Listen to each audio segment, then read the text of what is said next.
Now we're approaching the home stretch here. We're on tutorial 5 of the Pandas tutorials. We're going to be looking at data types and missing values. Once again, you can copy and edit a version of it into your own Kaggle account so that you can replicate and go through this in the same way I am.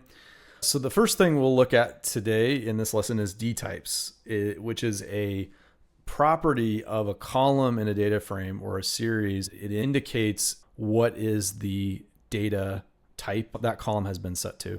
Integers, floats, strings, booleans, any programming language you work on, there is usually the specification of what type of data you have stored. This is important for pandas because there are different types of functions that can be applied to different columns based on the data type of that column.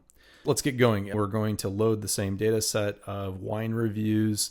We're going to look first at the price column. I haven't showed you this yet, but there is something called the console down here, which tells us what is in the Python kernel. We can see what the reviews price column is by putting it in the console. Consoles are the place where you can interact with the Python kernel outside the format of the Kaggle notebook. If I just wanted to say x equals 1, print x, you interact with the Python kernel in the same way as in these code cells. The reason I brought that up is to show you the price column. You can see it is the prices of the wines. There's 130,000 different rows. And basically, we're trying to figure out what the type is, the D type for this. If we click here, we're going to see the D type is a float. So it's a numerical value that has decimal places.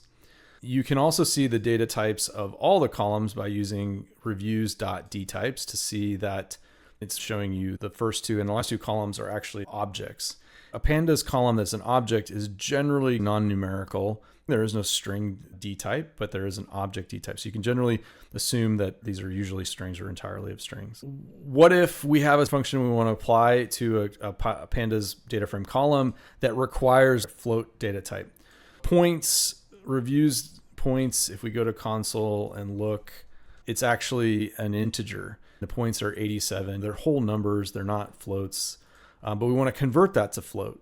We can use a function called asType to do that. And if we execute this, we'll see that now instead of being an integer, the data type is float. This will make more sense in future lessons where we learn why you need certain columns to be certain data types in order to apply certain types of functions. You can also see that the index has a certain data type as well. Another important lesson in data science is the concept of missing data. If you load a data frame from a file, there will be situations where there's a blank space in a certain column, which you don't want to indicate as zero. Sometimes you might think, why don't we make it a 0 or some other number like 999 to indicate that it's empty. In pandas, the special data type goes in a space where there is no data called nan, short for not a number. And this is basically anytime you have a data frame and you load data, nan is being inserted in places where data just doesn't exist.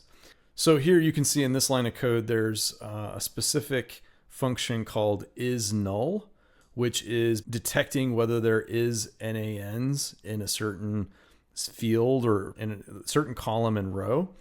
And so here we want to take a selection of this data frame reviews. We want to figure out which are the rows in which there is no country indicated in that particular review. So we end up with a data frame that has 63 rows. You'll notice that in the country column, all of those are NaN. This is basically finding the rows in this data frame where you're missing the country data. So you may choose to take this and output it and find those country names. You want to fill those gaps. You want to exclude these rows. You can do that once you know what they are. There's a function called fillNA. Anytime you have a blank spot and want to put a placeholder called unknown, you can use fillNat. Here with reviews, region 2, we're using fillNat to put unknown where there is NaN. fillNA also has attributes that allow you to forward fill or backfill with certain values. Those techniques will be covered in future lessons. Another handy function is replace, useful for cleaning a data set. For example, if a Twitter handle has changed or you want to simplify it, you can replace it. You can see the output is a series of that being replaced. Lots of cool things learned in this lesson. If you want to solidify your understanding, please check out the exercise.